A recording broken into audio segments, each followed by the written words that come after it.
Assalomu alaykum. Hurmatli yurtdoshlar, yaxshimisizlar, tinchmisizlar? Bugun 28 dekabr Qoraqalpog'iston Respublikasi To'rtko'l tumanida yakshanba kuni. Bugun Xudo xolasa mol bozorida bo'ldik. Narx-navolar bilan sizlarni tanishtirib o'tamiz.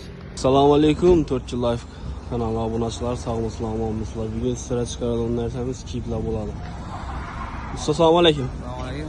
Sog'misiz, omonmisiz? Necha so'mdan bu kiyiklaringiz? No kiyik bu o'zi? Kiyik bina murg'a zakon nimani? Eldan beri tutib dastlabki ichinde oqib boramiz. 4 yil bo'ylab dastlabki ichinde. Necha so'mdan xudo xolasa? 50 dan dedingizmi? 50 dan bo'lsa qaytib berasizmi? Dastlabki ichinde. Dastlabki ichinde bo'ladimi? Necha narsa qaytib berasiz endi? Endi bir 100 dan asa birini qo'shib beramiz. 100 narsa birini qo'shib berasizmi? Bo'ladi. Telefon nomeringizni aytib bera. 97 651 41 00.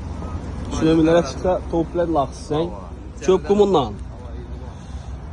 Bo'ladi. Neden bo'ldi usta? Öyle 1000 yarım so'mang. Nomerlaringizni aytib bering. Yig'ishtirib berasizmi?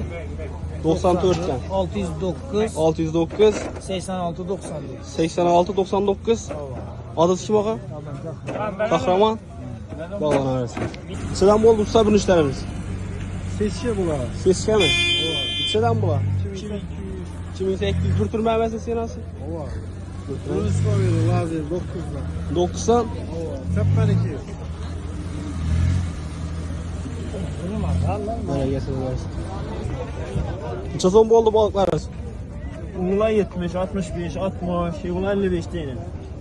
Savdasini versin. Necha so'mdan bo'ldi ağa? Şurotlarımız. 5,5. Assalomu alaykum ağa. O'zlarimiz necha so'mdan bo'ldi ya? 2 milyon. 2 milyon. Geliştirip berasizmi? Ben amalayım. Bo'ldi. Geliştirip berasizmi? Gel şu sarıya da var. Necha so'mga berasiz? Telefonda bo'ladi o gap. Bo'ldi. Nomerlaringizni aytib bering esa. 99 dan 953 953 63 53. 63 53. Adres kim ağa? Kahraman. Qahramon. İşte şu olanımıza 2,5 milyon so'm aytılib turibdi. Gelişip beramiz endi.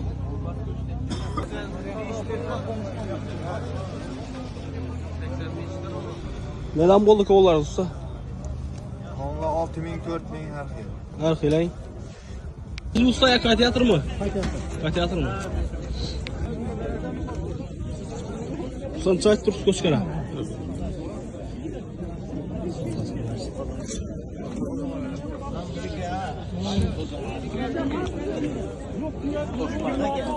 Usta güçeren çattınız. 5 milyon. Sodasını versin.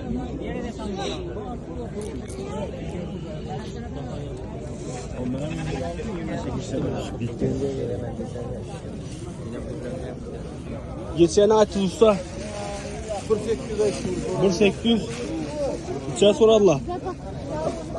400 olur. Sodasını versin.